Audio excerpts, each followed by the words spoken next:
Alrighty then, we have a TA coming out, so offlane DP or safe lane DP offlane gyrocopter. Looks like it is a position for Sand King. I don't know about this. I mean, we talked about the last draft being a bit greedy. I'm kind of feeling the same way about this one, because you've got three heroes that get online throughout the mid game and want to set the tempo of the game. If you don't win those lanes and get that farm up early, TNC, they could just run over you like they did last game. Oh yeah, this. I did say that last pick is going to set the pace. TA, it is greedy. You're going to be competing with the Sand King. You're going to be competing with basically all the heroes but Keeper of Light for farm. All four of these heroes are, again, you're stuck in the same draft as game one, where all, four heroes need farm and there's a Coddle that you can kind of sacrifice. And that just doesn't give me too much confidence. You take a look at TNC's draft again. Their push is not as great. They do last pick that Ember Spirit as well. Great response to the TA, and it works well with Magnus Ogre Magi. But you've got this lineup that can maybe not push as fast as we saw in game one, but it does come in line very fast. Once Armel hits 6, he's going to be active on the map. Once we see, I believe that is Gabby Nightstalker. Once he hits his level 6 and maybe his Ags up, he's going to be very aggressive early on. I'm curious to see whether or not he goes for the right-click build. That is something I've seen mainly Filipino teams fall back to before. Would be interesting to see that make a comeback here. Something like a basher on him would be kind of hilarious, actually, because he can just really stun lock someone with the added attack speed from Bloodlust from March. But you've got this lineup that just comes online, I'd say minute 15, without needing too much gold. And they can really start taking these team fights. Unknown, they've got some pretty nice power spikes at the 15-minute mark as well. The issue is you need a blink on Greedy. You're going to need a couple of items on the Gyrocopter. You're going to need a blink Dezo on Attune. And I have no idea what you really expect from Widge playing this Death Prophet. Like, there is value to support DP. We've seen that before. But that's a support that needs to rush that level 6 fast. And then once that 6 is up, you need to play around the DP like a core. It is very strange. I can't say I've had the pleasure of seeing a position 4 DP very often. It has also been a very long time since we've had the pleasure of seeing a position 3 Magnus come out from KP as well, but that's much more understandable than the support DP, that's for sure. Still, we'll see what Unknown's up to. It does seem like a very interesting draft. But they've got to ensure they win out these lanes. I mean, that's going to be extremely important for Unknown going into this game number 2. TNC, if they win the lanes, it seems like it may just be another big snowball coming out from their end, and they probably would be able to finish this game early as they did last. But let's hope that doesn't happen. Let's see Unknown put up a pretty good fight, and we'll see if they can push to a game number 3.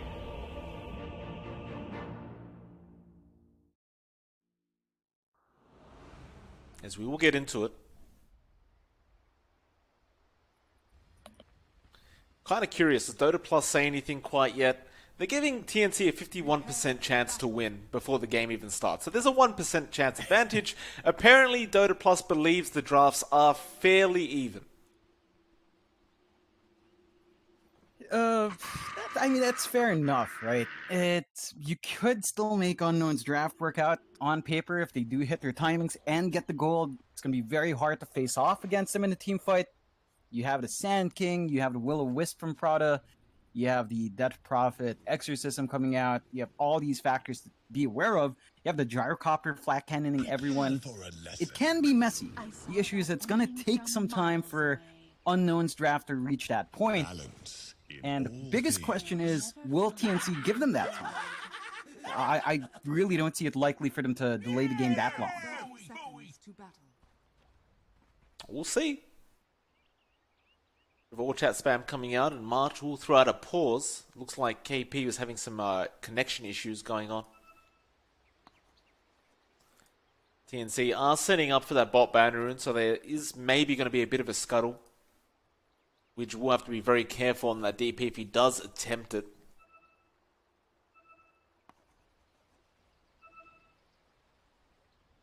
KP's lane on the Magnus doesn't look like it's going to be a very easy one. Like, you're up against Prada on that Coddle, you're up against Burner on that Gyrocopter, and that is not the most fun lane to play against. And, I mean, I'm sure they'll rotate the Ogre up top.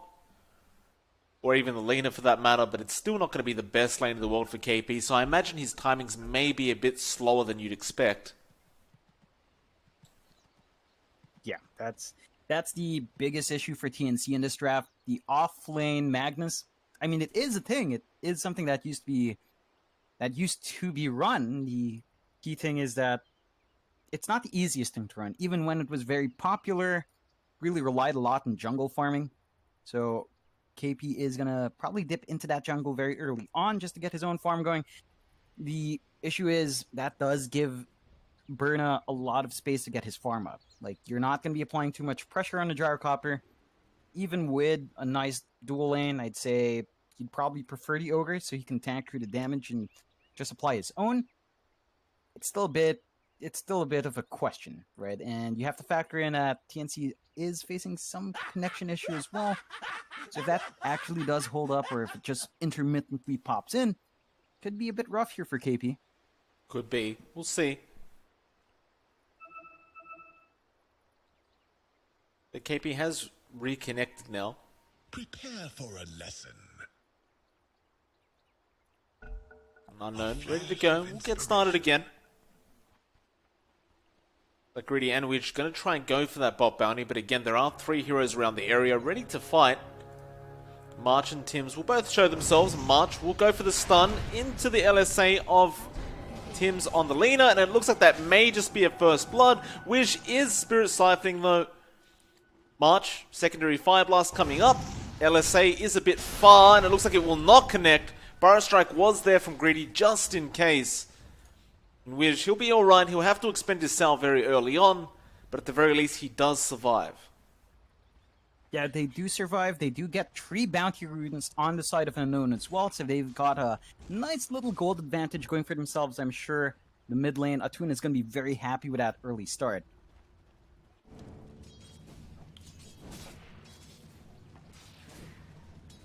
Atun, those side blades already being frustrating towards Armel on that Ember. Thing is though, as Armel gets those levels up, this lane should get harder and harder for the TA, but we'll see how well he can control these side blades and dish out the harassment towards Armel. It is going to be extremely important, it feels, for them to shut down Armel as best as possible going into this laning phase. As I say that though, Wish bot lane getting jumped on once again. March doesn't have the Fire Blast available. They have LSA and they'll throw it out a bit early. They had 1 second for the Fire Blast, they didn't want to wait, and now Tim's going to be chased down by Greedy. They'll throw out the Fire Blast into the LSA onto the Sand King instead. And I suppose at the very least it is allowing Gabby to just free farm the bot lane. That's the big thing here that TNC really wants to maintain. It does look like they are prioritizing Gabby's early farm, not even EXP, because the supports are kind of soaking that creep EXP as well. This tri-lane is going to be starving March and Tims of their own level progressions, but it does secure you a good start with Gabby. KP up top is going to have a bit of a rough time with the 2 supports down here, but it does look like, again, they are depending on Gabby getting that good start. Maybe they have enough confidence in KP getting his work done. He is level 3, so he is actually managing to work out this top lane quite well anyway. Yeah, and he's going for the max in power as well, so definitely has the potential to get those CS off, and he's doing a pretty darn good job of it. Surprisingly, you haven't really seen the Coddle shutting him down too much with the Blinding Light. Rather, he has been focusing on pulling the waves. Meanwhile, Wish, again being chased down, Dragon Slave will not connect. And now they'll turn around onto March on that Ogre. And that should be first blood, but no, the stick charges. It will not be enough. Greedy will find it, but now the Dragon Slave, no, Wish, he'll survive again. He fairy fires up through the damage. They almost find a trade onto that DP, but not quite, and the first blood once again will go to the side of Unknown. It does seem like a bit of a similar story to Game 1, just how the lanes are working out, how the aggression's working out so far. I mean, you take a look at that mid for Armel up against Atun, it's kind of the same story as well. Like, Armel is slowly building up a lead here. Atun is starting to fall behind a bit. It just gets harder and harder as the levels build up. You're not maintaining your refraction charges, and you get rooted up like that. That's just a lot of damage on Atun.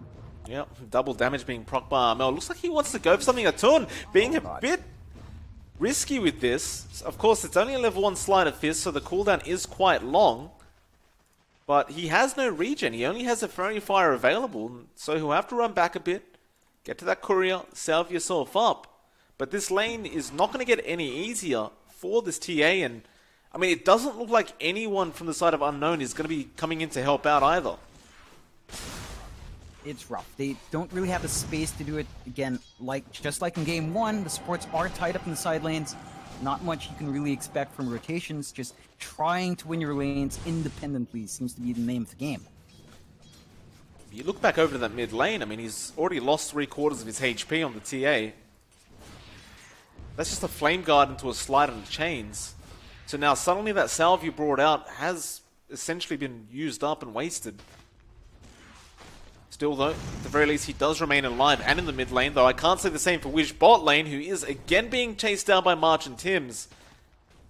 They are not allowing this DP to get anywhere near their Night Stalker as Gabby now. Getting Burrow striked up, but Greedy's going to be in trouble. LSA does land March, has a sentry and will drop it underneath the Sandstorm. They want to get that Fire Blast off, but LSA will also do the job. March will have the follow-up stun, but Greedy is still alive and goes for the Burrow Strike and TP on the high ground, and he will manage to get back towards his fountain. The thing is, and I'd hate to repeat myself for the 10th time, John, but Gabby is still free farming on the Night Stalker. Yeah, it's a lot of pressure in that bot lane. Not only do you have a free farming Night Stalker, but you have to remember, we mentioned Widge on this support DP. He needs to hit his level 6 at a good time. With how much he's been shoved to the back of the lane, he's stuck at level 2. Sure, the supports from TNC are stuck at that same point as well. Well, KP now being chased down top lane. Should be a nice pickup here for Burner on that Gyrocopter, though KP is making him waste a hell of a lot of time. Now, he doesn't have mana for the TP. Burner will find him, but KP's still dragging this out. In fact, he's just going to keep running around in circles. Burner, he needs one more right click, but KP, he will not give it to him. He still doesn't have the mana to TP away, and it looks like he will end up going down at the end. But that was a hell of a lot of time wasted. And I'm not sure if you really mind that if you're KP. I mean, while he was chasing that Magnus, you see that Ember Spirit overtake the Gyrocopter in terms of last hit, so it was a fair bit of time wasted. It definitely was. That was at least a wave missed out in terms of farm. You get a lot going for yourself there. A really good distraction coming out from KP. He did need a reset anyway, so manages to get something from that exchange, goes back in lane, full HP, full bottle up, can apply that harass once more. He's not going to be too worried about what happens or trading with a support in this case. He's having a good time in this offlane, much better than I'd expect. You expect a bit more presence from Prada, but he's just been stacking up. Yeah, meanwhile, Gabby, I mean, nighttime hits, he just chases down Greedy by himself and gets the kill on the Sand King. Both his supports have disappeared. Looks like March will return on the Ogre, but Greedy, this could be dangerous for him.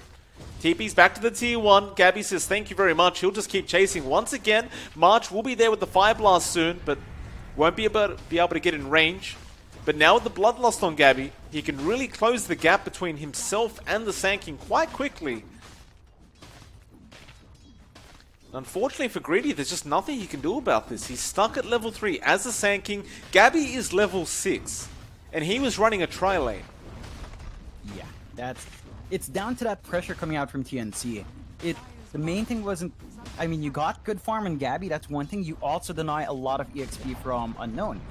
As you mentioned, Greedy's stuck at level 3. Widge is level 3 on a support DP. You want to be able to hit that 6 fast for your ultimates, and it's just not happening. You lost your tier 1 down bot as well. Well, if they could find a kill into Gabby, it'd be amazing, but Gabby just outruns them. Now Armel comes in on the Ember as well. They're straight onto Widge, but they have Burner there to support on the Gyro. It doesn't matter, though. Widge will go down on the DP, and now Burner's going to be chased down. Gabby, he'll get started with the Void. Burner, he'll shrine up and throw the call down out. He's trying his best to fight, but there's no TPs coming in, and that's going to mean he's probably just going down, and does. And the TP from Widge does come out eventually, but Gabby, that's free food for him. They're just going to go back in. I'm surprised he doesn't cancel it off and... Oh man. It almost looked like March was just blocking Gabby from that kill. I think he was. They find it in the end, and you know, it's 4-2. It's a 3k lead at 8 minutes in. We're not even out of the laning phase fully. We're not past the first 10 minutes yet, and it's a substantial lead for TNC. Things are looking a bit rough for Unknown once again. I mean, you've left KP up at the top lane as well now. I mean, he's up against Prada, but that's really no concern for the Magnus. Where's our Gyro gone? Burner, he's forced to run back towards that top lane as he did have to TP down to the bot lane to try and help out. Burner being forced to make these rotations early, but it has meant that he sacrificed a lot of farm on that Gyro. Speaking of farm, looking back at Gabby, he is currently 1.2k ahead, and it looks like he's going to find Greedy on the Sand King once again as well, as Greedy does Burrow Strike away. He's still level 5, Gabby's level 7, there's the Void coming out as well, and Greedy just has no, he just stands there, he knows. Oh man. Real men don't run, John, they just stand there and take it. Oh yeah. I mean, there's literally nothing he can do at this point. When Gabby decides to find someone with this kind of level deficit, with this kind of gold deficit, you can't. You just can't. You can't even rotate your supports in. You're just dead. And this is just gonna get worse as Gabby builds up towards that Ags. Then you have so much more coming out from him, so much more damage, so much more durability. He can dive much deeper. He can push that envelope even harder. And you just don't have a response just yet from Anon. Now they'll go on to that T1 mid tower, and it really is seemingly a repeat of game number 1. KP falling low top lane, although he'll just time it perfectly. He'll find a bounty rune, and he'll go find another. Meanwhile, mid lane, they end up losing Widge on the DP, and it looks like Atun did end up finding March on the Ogre, but now it's going to be at the cost of his own life. Greedy is there though, and there isn't much mana left on Gabby, but the dust comes out. Greedy going to be the target they go for instead, and so he will sacrifice himself for the sake of the TA to get out. But it's going to be a 7-3, 5k net worth lead for the side of TNC, 10.5 minutes in, and there's just no end in sight. I mean, the only positive for Unknown right now is the fact that Atun is getting pretty good farm in terms of last hits. I mean, he's not too far behind from the Ember considering how rough that lane is. He has a lot to work towards. Once he finishes his Desolator, and then once he has that Blink, perhaps you can get pickoffs on the sports to start building up. You really have to hit that farm timing though. You've got to get that Deso up, you've got to get that Blink up. You have to do this while sharing farm with a Gyrocopter in jungle, sharing farm with a Sand King. I'm not sure if there's enough space for everyone here to get big. Top lane, March. Can you get to warding? Get that Dire jungle. Take control and ensure that Gyro cannot farm. Burner desperately trying his best to catch up. It's currently the 4th place spot in the net worth graph. Have a quick look at that win probability, and yep, 82% the way of TNC for now. Unknown certainly have a chance to push back, and that may be up at the top lane as Witch will rotate in as well on the DP. He doesn't have level 6 yet, but he does have it very, very soon. Still, you are up against the level 9 Magnus, so you've got to be very, very careful. Greedy will rotate on the Sand King as well. But you will not find anybody. I mean, that's a full 5-man rotation here from Unknown up at the top lane. They find no kills for themselves. But at least they're going to be able to force in that tier 1 tower. Yeah, you finally have that level 6 coming out from Widge. They do try to clear a tower out. They should be able to take this one at the very least, although the TPs are still coming out from TNC. They certainly are. Armel. That's a lot of damage on Widge.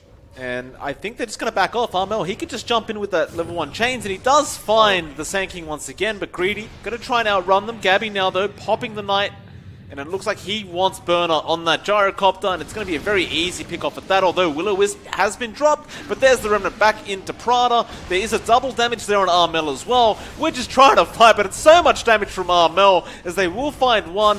Armel just waiting for the next line of Fist to be available, and it looks like he may not even need that. In fact, he does just use it. They're going to find Greedy as well on the Sand King. He goes down. Burner's still being chased as well. The Shockwave does connect from KB, and Burner has nowhere to go. And it looks like Gabby will be the one to pick it up once again. It's going to be a 4-man wipe going into this 13-minute mark. The only person to survive that was Atun, who wasn't even there on the TA. I mean, it's 11-3 at 13 minutes in. 7k net worth lead now for TNC. This is... I don't know what to say. This is rougher than game 1 for the most part. You are getting a bit more on Atun, but that's all for eggs in one basket. That's all for riding on the TA. I'm not sure if you have enough follow-up to really maximize this anyway. Like, you're playing into an Ember Spirit who burns right through your defense. You rush offensive items first. Can you really find the pickoffs you need to snowball? It's a very good question. It's like Prana will use the mana leak onto Gabby, but now he's going to be surrounded. Void will be there, and KP does have Skewer available. He does have help coming in. They could punish here Unknown, but they're going to lose Prada in the process. Prada doesn't have the Will-O-Wisp, though. No, they will back off now. KP doesn't want to borrow this, though. Armel is there and does find Prada, now straight onto Wish. The DP being chained up. Still, they go after the Magnus, but he has RP available. He just needs the mana. It won't even matter, though. Atun going to go down as well. Oh, no. And Burner, you need to fly the hell out of there, sir. It is not a good time to be around your own jungle. In fact, Armel is going to find him, although Rocket Barrage does still do a hell of a lot of damage, but Armel may just control him up.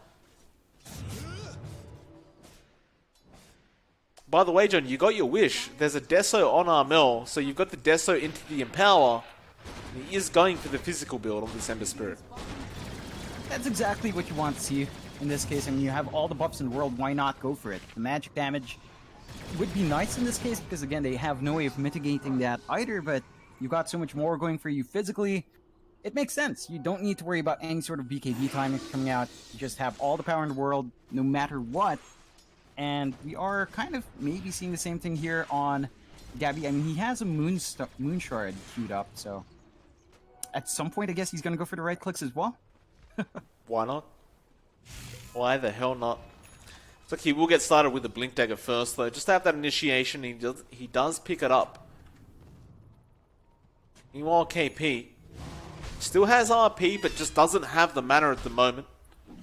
He'll have his Arcane Boots up in a second.